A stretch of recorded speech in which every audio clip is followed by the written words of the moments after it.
Tô viajando, não paro a jornada, pois sei onde essa rota vai me levar. Tô viajando, sem nunca desistir, pois sei exatamente pra onde ela vai me conduzir.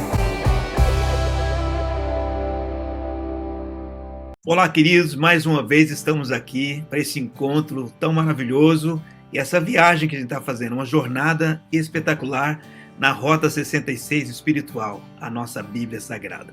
E hoje meu convidado é muito especial, uma pessoa que mora no meu coração, já foi meu líder lá no Mato Grosso do Sul, hoje está em São Paulo, coordena a Grande São Paulo ali, e é uma pessoa muito de Deus, até no nome, né? É o Bispo Hugo de Jesus. Uau! Seja bem-vindo, Bispo Hugo. Obrigado, Bispo Nildo. Um prazer é meu, né? A gente poder estar aqui junto. Você tão longe, né? Mas a gente está tão perto aqui. A gente está se acostumando, né, Nildo? De fazer discipulado, comunhão. Essa pandemia está ensinando a gente a mexer com esses negócios aqui. Lá em Murtinho não tem disso aqui não, viu, Nildo? É verdade, é verdade. Porto Murtinho, olha aí, é verdade, Bispo. É Porto Murtinho, né? Oh, verdade. Bispo, que prazer estar recebendo o senhor aqui. O senhor sabe, para mim, o senhor sempre foi esse referencial e a nossa caminhada sempre foi maravilhosa. Saudade do nosso tempo Mato Grosso do Sul, dos tererés, das suas visitas. Nossa, né? Faz tempo, hein? E muito bom, muito bom. E hoje a gente quer beber um pouquinho. Na verdade, não sei se a gente quer beber um pouquinho ou a gente quer dar um passeio, né? A gente dá um passeio com o senhor na direção, né? Trazendo, de fato, as verdades contidas nesse livro, que é o livro de Gálatas, né? Um livro tão maravilhoso, e é um livro intenso, ele, apesar de ter 6 capítulos, é muito intenso, né? Acho que o senhor falou muito de Gálatas, de Romanos, que traz essa base, talvez, do Evangelho de Cristo, defendida por Paulo, né?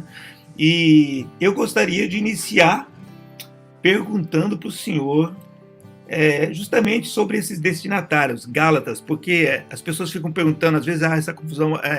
Então, Gálata era uma cidade, Galácia, como é que é isso, Bispo? Começa dizendo para a gente, pelo menos, isso aí. A Galácia era uma região, né, que o apóstolo Paulo abriu uma igreja e ele começa esse ministério de uma maneira muito contundente, baseado na fé. Mas, à medida que aquela igreja começa a receber uma influência judaica, ela faz um movimento para sair da fé e passar a mover sua doutrina, mover sua proclamação, sua pregação, baseado na lei, rejeitando aquilo que Paulo havia colocado desde o começo, que a salvação é pela fé em Cristo. Ela foi escrita... o tempo é mais ou menos aproximado, por volta ali do ano 50 depois de Cristo, quando Paulo volta da sua primeira viagem missionária. Paulo era sediado em Antioquia, né? E ele envia essa carta para a Galácia, e é muito importante a gente entender o conteúdo dessa carta, que, principalmente agora, viu, Bispo Nildo? Nós vivemos um momento muito perigoso, onde as escrituras estão sendo ameaçadas, né? Então esse Rota 66 é fantástico, porque a gente pode enfatizar que a Escritura foi inspirada por Deus e que Jesus tem uma frase que eu gosto muito, que diz: errais em não conhecer as Escrituras e o poder de Deus. A Escritura sem poder é letra, e a letra mata. Então o livro de Gálatas traz uma ênfase fundamental para o nosso tempo, de que nós temos que pregar o evangelho genuíno. Não podemos negociar o evangelho para acomodar a carnalidade da nossa época, para acomodar os caprichos da nossa geração. O evangelho é o mesmo ontem, será hoje e eternamente o mesmo evangelho. E Gálatas é um livro que enfatiza muito esse aspecto, porque um dos sinais dos últimos dias é que os falsos profetas, o falso profeta, ele prega algo que parece a Bíblia, mas não é a Bíblia.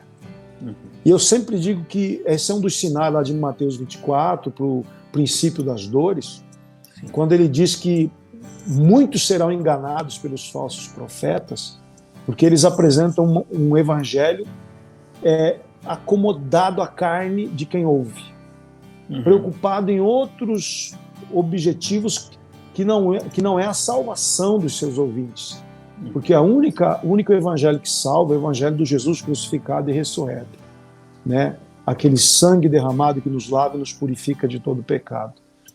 Então, fé nesse sacrifício é que é a ênfase do livro de Gálatas. Porque parece que tinha a questão dos judaizantes, que eles na verdade, eles entraram nessa ideia de pegar o povo gentil que Paulo prega com tanto amor e prega com toda a força do evangelho, e de repente eles começam a querer colocar a lei associada. Não, para você se salvar, mas você também tem, porque Jesus era judeu, então você tem também que se transformar em judeu para se salvar, né? Mais ou menos isso, né? Não era isso?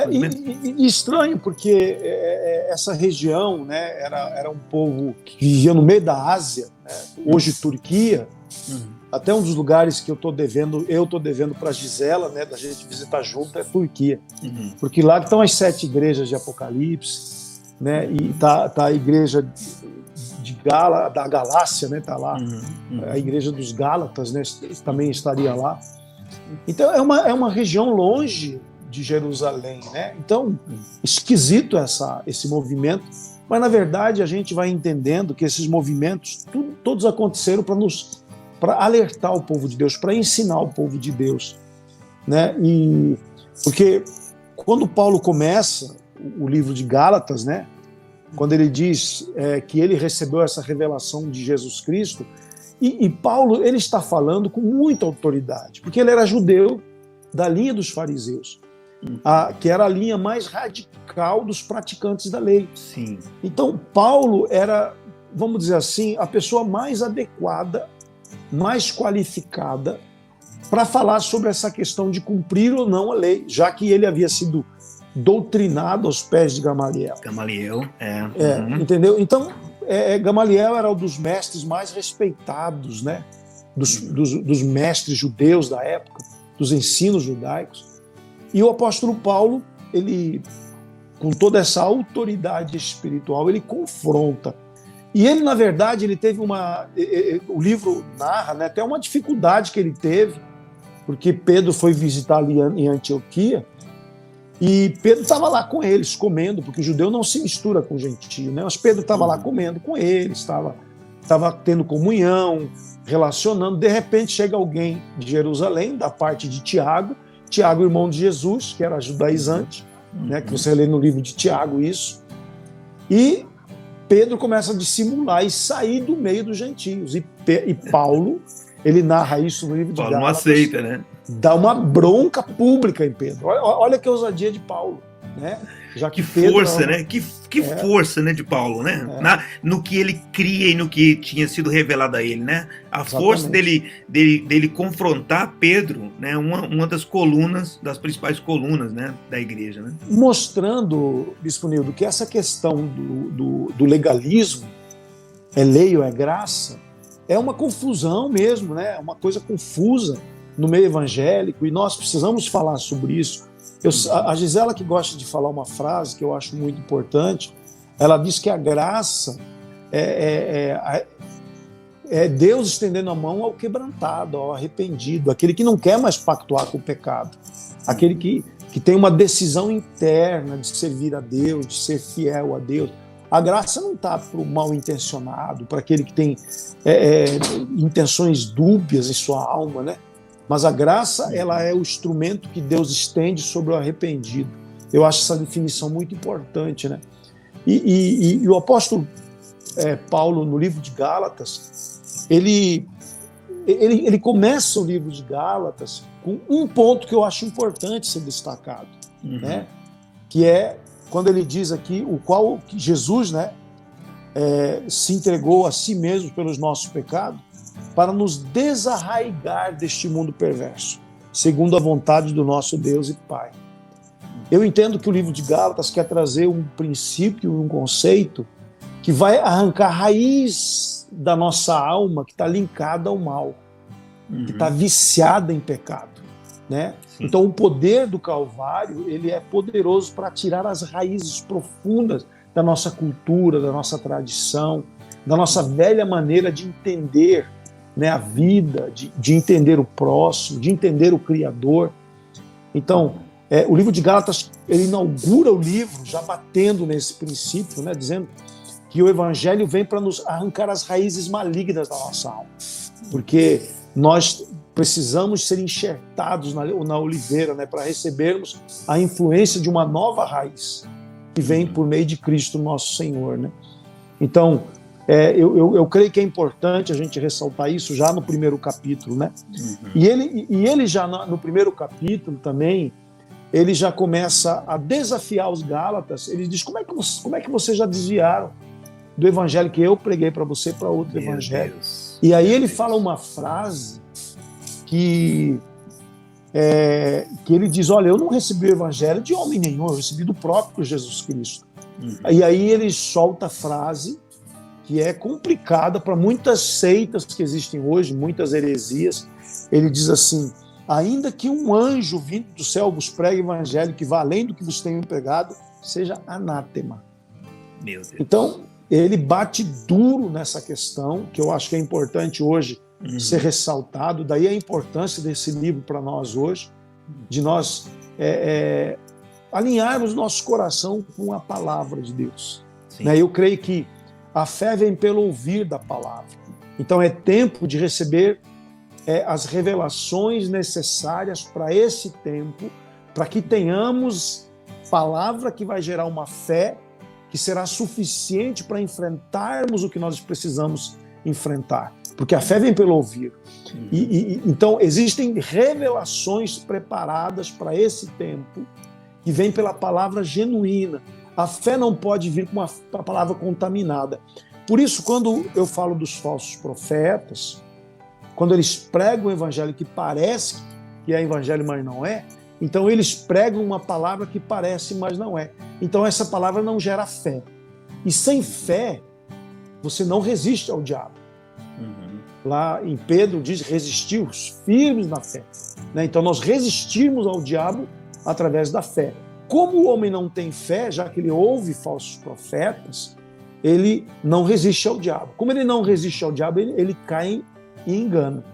Como ele cai em engano, ele peca. Como ele peca, o amor esfria. E aí é o ambiente para o anticristo reinar, né? Que é o engano, a iniquidade multiplicando e o amor esfriando, né? Isso tudo fruto do quê? Fruto da contaminação da pregação do evangelho. Por isso, quanto mais genuíno é o evangelho, mais a fé é poderosa. O que você acha disso, Nilton? Primeiro que o senhor está dando assim, aquele nó na nossa cabeça, né? Tanta coisa que você falou agora aí que eu fiquei assim, isso aqui dá um seminário, fazer umas 7 semanas pregando sobre isso, né? Fantástico isso, fantástico. E eu acho que é isso mesmo, porque Paulo, quando ele entra nessa questão aí, é porque eu acho que Paulo ele bate tão forte nisso tudo, porque ele pensa o seguinte: eu não quero negociar o propósito da morte de Jesus. Se Jesus morreu para isso, a gente não vai ficar negociando, nem com os judeus. Nem que os judeus queiram fazer uma emenda, não existe emenda nessa história. Ou nós somos de Cristo, ou não somos de Cristo. Não é verdade? Tipo assim, tem que valer aquilo que Jesus fez. E nós temos que beber dessa fonte limpa. Né? Temos Abraão, depois nós temos Cristo. No meio nós temos a lei. Mas a promessa não foi feita na lei, a promessa foi feita em Abraão. Não é isso? Então a lei foi um instrumento que Deus usou para mostrar o quanto nós somos falhos, o quanto nós somos limitados, incapazes, né, de alcançar de fato o nosso êxito, que só em Jesus nós alcançamos. Né? Então no momento que Jesus vem e faz, e nos resgata inclusive da maldição da lei, né, nós temos que ter essa mensagem dentro de nós. E não misturarmos mais nada disso. Sem dúvida. Eu sempre gosto de dizer que o que nos salva é a fé em Cristo. E a questão da lei, eu creio que a lei funciona como um referencial. Se você realmente se importa, você vai ajudar o teu próximo com alimento, você vai ajudar o teu próximo não deixando ele nu, como a Bíblia nos exorta. Se você ama, você vai visitá-lo no hospital. Se você ama, você vai visitá-lo nas prisões. Quando você ama, você vai além da lei. Você extrapola a lei. Né? Porque todo mandamento se resume em amar a Deus e ao próximo e a si mesmo. Esse amor nas 3 direções resolve todas as questões da lei. Capítulo 3, versículo 23. Antes que viesse a fé, estávamos sob a tutela da lei e nela encerrados, para essa fé que de futuro havia de revelar-se. De maneira que a lei nos serviu de aio. Aio é um tutor, é aquele que pega você pela mão e te guia, tomando decisões por você. Bom, quando você é menor, você ganha uma herança, você não pode ter carro, você não pode comprar uma casa.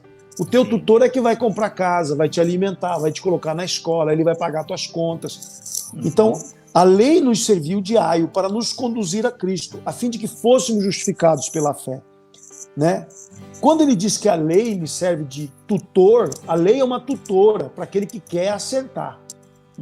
Mas eu não posso ser escravo dela, eu não posso me tornar eternamente subordinado à lei. Chegará um momento onde aí entra um princípio, é um princípio de quem tem plena revelação do que Deus veio fazer no Monte Sinai. Acredito que você saiba, Bispo Nildo, mas o dia de Pentecostes para o judaísmo é o dia da celebração da entrega do Monte Sinai. Era a festa da colheita, é uma das festas de uma das colheitas judaica, mas eles usam essa festa para celebrar a entrega da Torá, de Deus a Moisés no Sinai. Sim, a lei. A lei. É a lei. Só que quando você estuda ali, Deus vem e ele pessoalmente vem trazer a palavra dele. Ele não manda ninguém, ele vem pessoalmente. E se você fizer um estudo depois, bíblico, lá em Jeremias, Ezequiel, quando Deus diz que ele imprimiria as suas leis em nosso coração, e essa é a intenção dele em Hebreus, quer dizer, a intenção de Deus não era marcar pedras, mas marcar corações. Mas ninguém subiu, o povo ficou com medo, só um homem subiu. Por isso Deus teve que marcar a pedra, né? Então, a intenção de Deus sempre foi colocar a lei no nosso interior. O que significa isso? A lei já não é mais só de Deus, ela é minha também, porque ela faz parte de mim, né? Então, essa compreensão me leva a entender qual é a intenção genuína do Criador. Ele quer gerar uma geração de homens e mulheres que tem a sua palavra como sua própria essência, o nosso interior com a palavra. Por isso a lei, ela serve hoje para nos guiar em direção à graça, né? E não nós entrarmos na graça e, como os Gálatas, tornarem escravos da lei. Eu acho que é uma coisa... O senhor falou tanta coisa fantástica aí, eu acho que assim, essa ideia que o senhor passou, justamente isso, eu acho que quando a gente amadurece espiritualmente em Deus, e o senhor falou isso mesmo, a lei deixa de ser algo imposto, e ela passa a ser algo interno. E quando interno, eu reconheço. Porque quando nós falamos, por exemplo, de ética, né? Muitas vezes uma pessoa não está, ninguém está vendo ela, mas ela não faz tal coisa, ela tem algo dentro dela que diz, não vou fazer isso. Quando a lei de Deus entra no nosso coração, aí a gente não vai fazer tal coisa, mas não é porque existe uma lei externa que vai nos punir ou coisa assim, mas existe uma lei interna que faria o nosso coração doer se a gente fizesse aquilo, não é isso? Está tão dentro da gente que a gente não suportaria a dor de fazer aquilo, né? Exatamente. Já faz parte da minha essência, da minha natureza. Nós temos a mente de Cristo, nós temos a consciência divina. A lei vamos dizer assim, é o objetivo pelo qual Deus quer nos levar e nós vamos além dela. Isso que eu acho fantástico no livro de Gálatas, que o livro ensina. Então, o primeiro capítulo de Gálatas, ele apenas enfatiza o fato de que o evangelho que ele veio trazer não era um evangelho revelado teologicamente, não era um evangelho revelado por ensino de homens, e eu recebi do próprio Jesus Cristo, né? E ele bate duro nessa questão, e ele até explana ali as vezes que ele esteve em Jerusalém.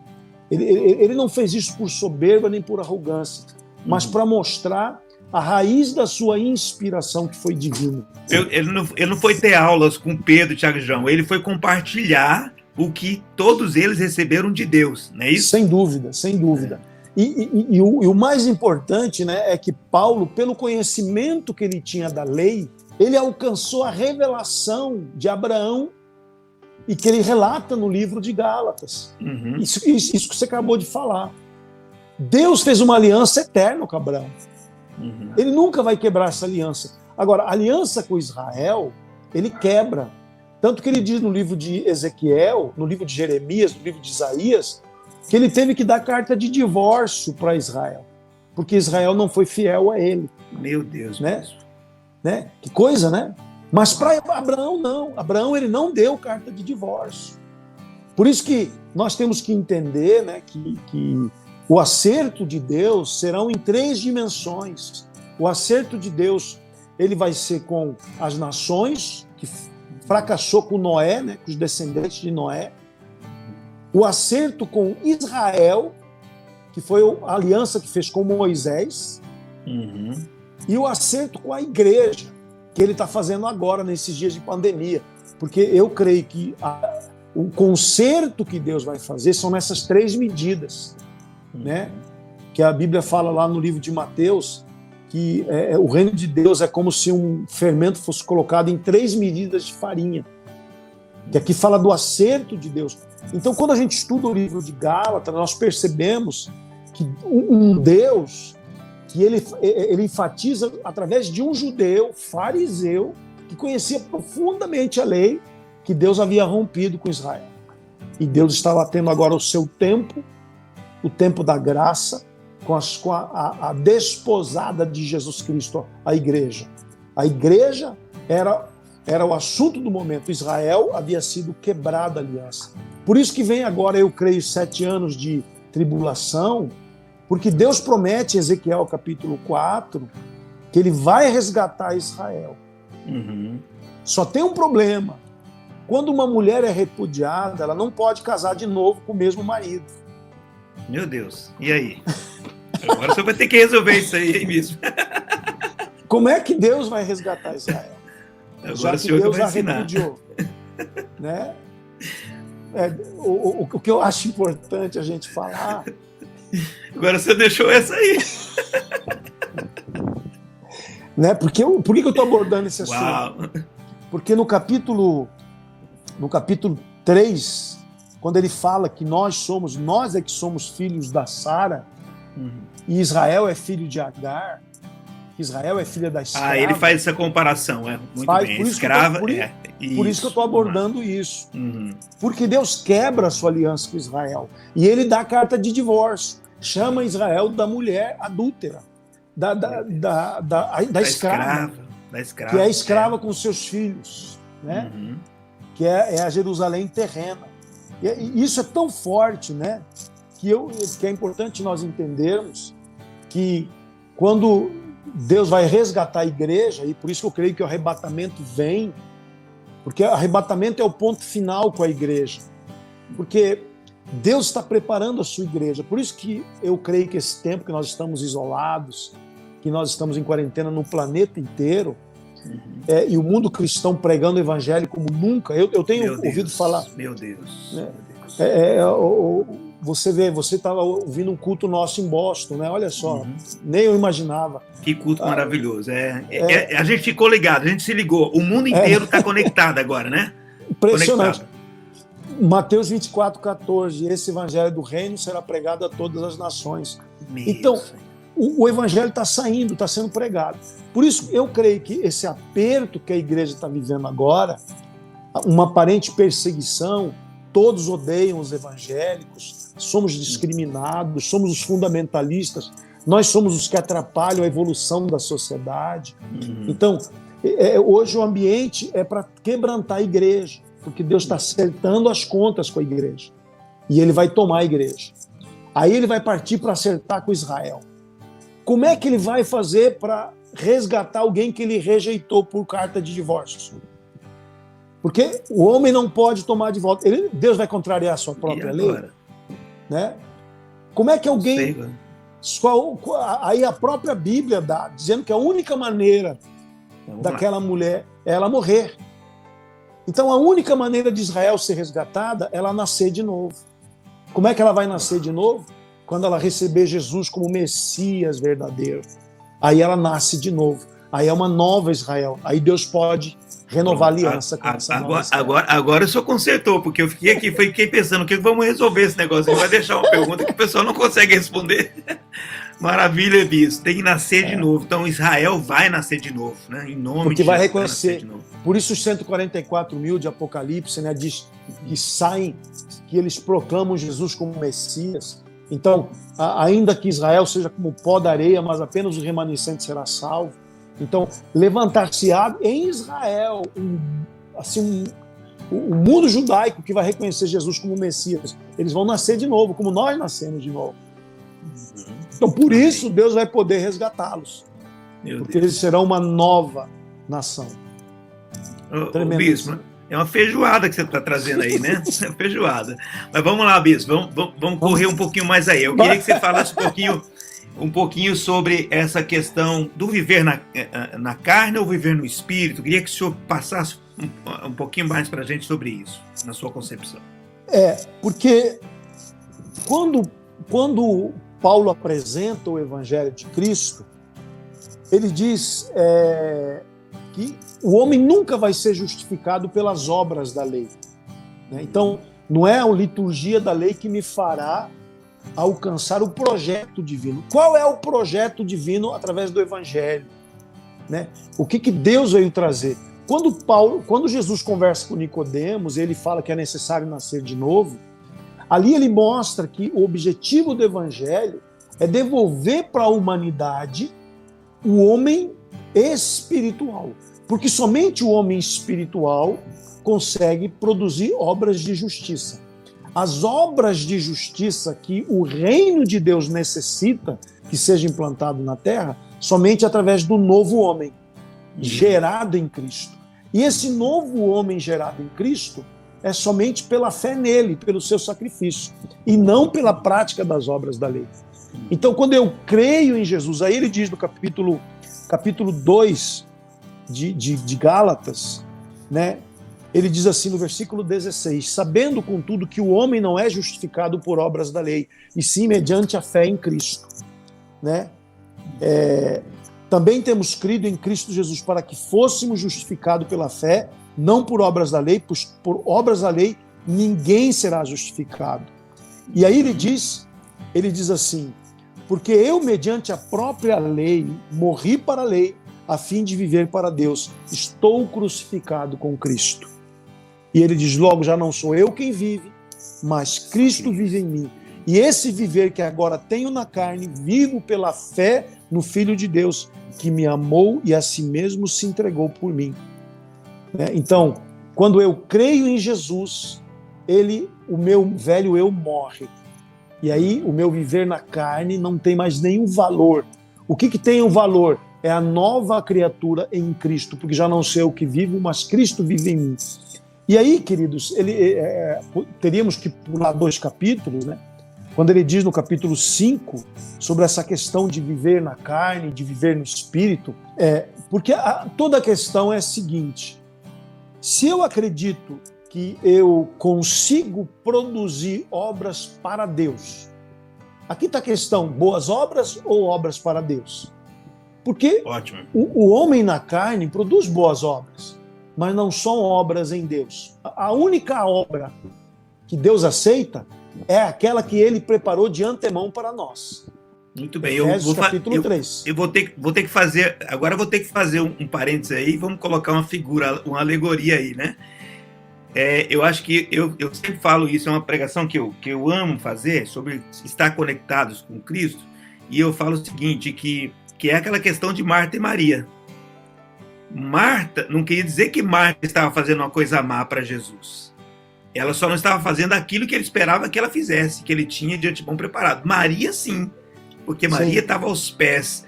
Marta, ainda que a obra dela não fosse má, não era a obra que Jesus preparou para ela fazer, né? Não era a boa parte, né? No caso, ela não escolheu a boa parte. Exatamente. Porque aqui entra um segredo sobre obras que o espírita nunca vai entender, né?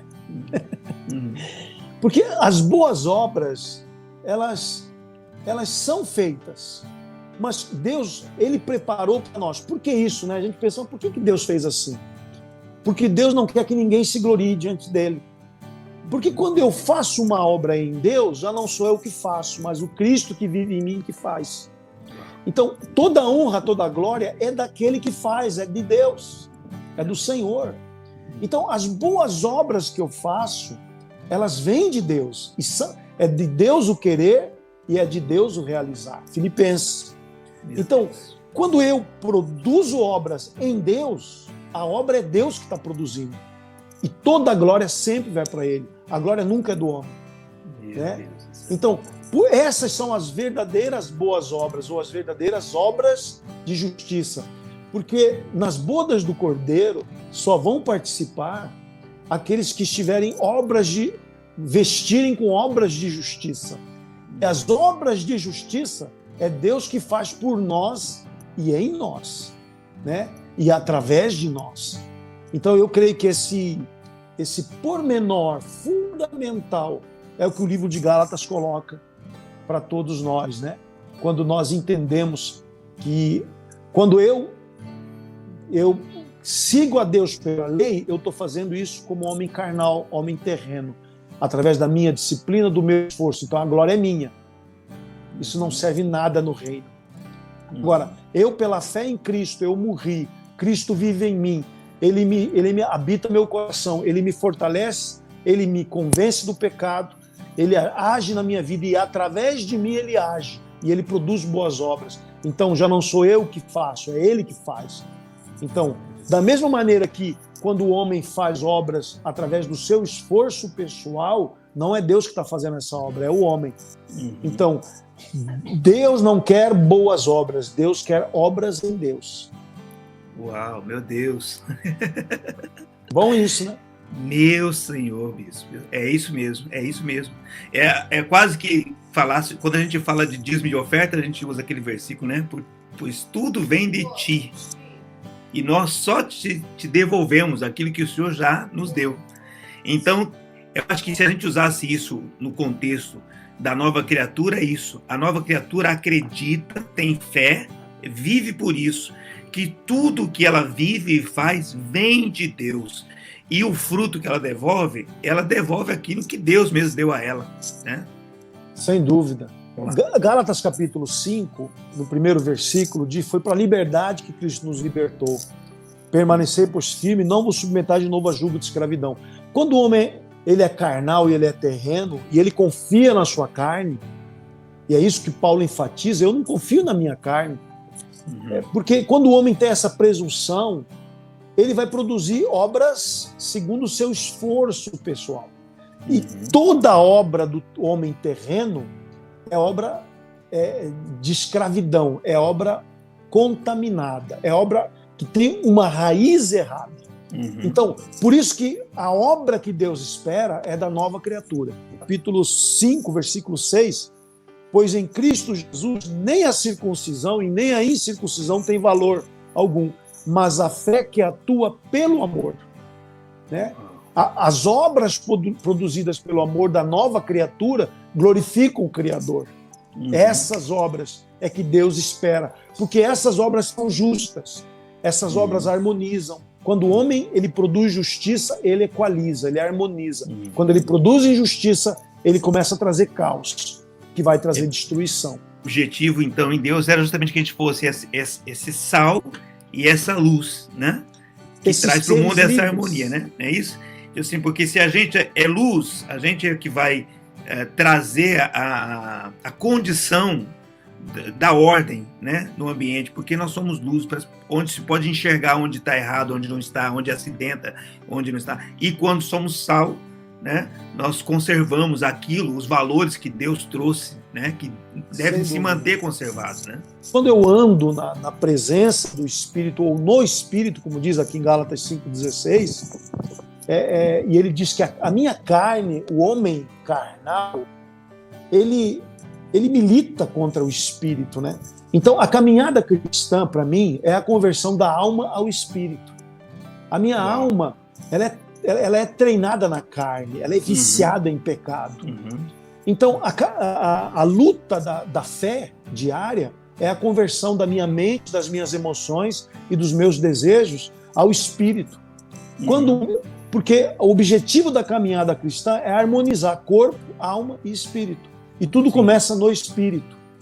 Então, quando eu harmonizo a minha alma com o meu espírito, o meu corpo manifesta as boas obras divinas. Entendeu? Aí os meus desejos estão sendo governados pelo céu.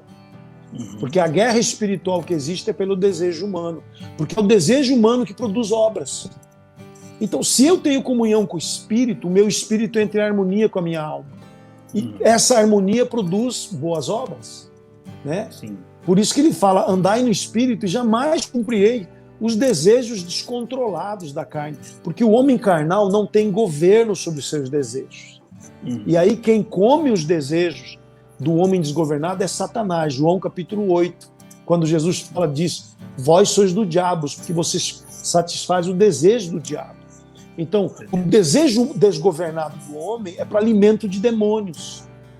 Então, quando eu converto a minha alma ao meu espírito, porque ele tem comunhão com o Espírito Santo, eu começo a produzir amor, alegria, paz, bondade, benignidade. Aí eu produzo o fruto do Espírito, né, que a Bíblia revela. Eu acho isso sobrenatural, maravilhoso. Sim, porque é um fruto, né?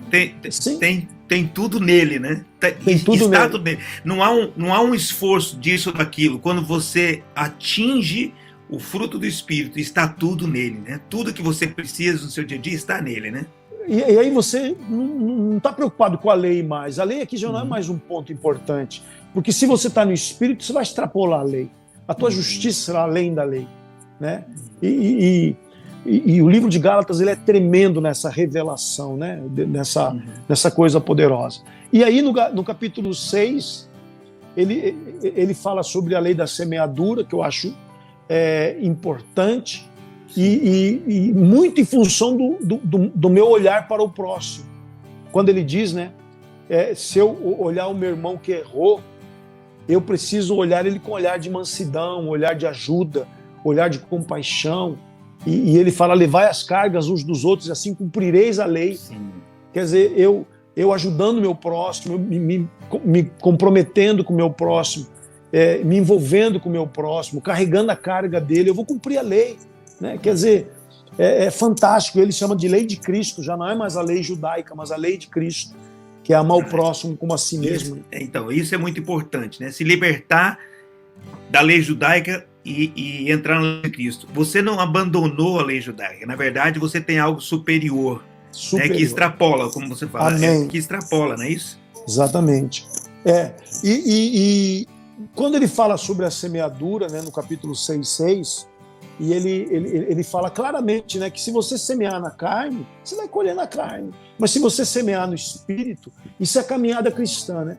De todo dia você caminhar e acreditar que Deus vai te dar colheitas sobrenaturais. Esse livro é tremendo. Esse livro aqui daria umas 10 lives dessa. Com certeza, Bispo. Com certeza, com certeza. Bispo, eu gostaria de sair de cena um pouquinho aqui, abrir a tela para o senhor, e eu gostaria que o senhor fizesse um fechamento agora, e esse fechamento depois com a oração, para as pessoas que estão nos assistindo. Pode ser que estão assistindo agora, pode ser que daqui a 10 anos. O mais importante é que elas vão estar assistindo algo que nunca vai envelhecer, né? Que é essa palavra que entra no coração, que se torna viva a cada dia. E eu tenho certeza que vai avivar essa pessoa que está assistindo agora, tá bom? Vou abrir, o senhor traz uma palavra de fechamento com a oração e aí a gente retorna. Eu retorno para dar um tchau para o senhor, tá bom? Tá bom. Você que está aqui me ouvindo, eu quero te dizer uma coisa muito importante. Jesus disse em Lucas capítulo 4, o Espírito do Senhor Deus está sobre mim, pois que ele me ungiu para proclamar libertação aos cativos, libertar os algemados, abrir os olhos aos cegos, e aí ele termina dizendo, e proclamar o ano aceitável do Senhor. Nós vivemos o ano aceitável do Senhor, o ano em que Deus está dando chance ao homem de se arrepender, de pedir perdão dos seus pecados, do homem quebrantar o coração, do homem entender que Deus todos os dias está estendendo as suas mãos para a humanidade, que se afastou do seu Criador e paga um alto preço de dor, de sofrimento, né, e de confusão emocional. Aqui estou falando de uma pessoa que já se converteu há mais de 30 anos. e eu tenho encontrado esse Senhor. E Ele está estendendo a mão para você através da minha vida hoje. Abre o teu coração. Receba a palavra de Deus. Jesus é o caminho, verdade e vida. Resgata você de qualquer situação. Nós vivemos essa pandemia como um tempo onde Deus está gritando para você. Chegou a tua hora de encontrar o teu Criador e receber paz, receber alívio, receber bondade, receber graça e receber salvação. Que o ano aceitável do Senhor chegue ao teu coração e você possa receber o melhor que Deus preparou para você. Porque eu creio que agora não é hora de ouvir a mídia, agora não é hora de ouvir o homem, agora é hora de ouvir o nosso Pai, o nosso Deus. Quem tem ouvidos, ouça o que o Espírito diz às igrejas. Deus quer falar com você. E Ele está falando hoje através da minha vida. Porque Ele amou tanto você que Ele enviou Jesus. Para que você creia em Jesus. E você seja em nome dEle salvo. Receba essa palavra. Que Deus te fortaleça, que Deus te abençoe. E que você possa renovar a tua aliança hoje com Jesus Cristo como teu Senhor e teu Salvador. Amém? Deus te abençoe. Eu quero orar por você agora. Pai querido, eu quero pedir que a tua presença esteja no coração de cada vida que nos acompanha agora. Eu quero declarar, Pai, que Tu és o Deus da bondade, Tu és o Deus da misericórdia, Tu és o Deus que estende a mão ao homem agora. Pai, renova, ó Deus, a Tua santa presença sobre cada vida agora. Eu quero abençoá-los no poderoso nome de Jesus Cristo. Amém. Eu estou aqui meio que querendo voar aqui, é muita coisa. Deus abençoe, bispo. Fica na paz. Amém. Deus abençoe, querido. Beijão a todo mundo. Amém. Aí.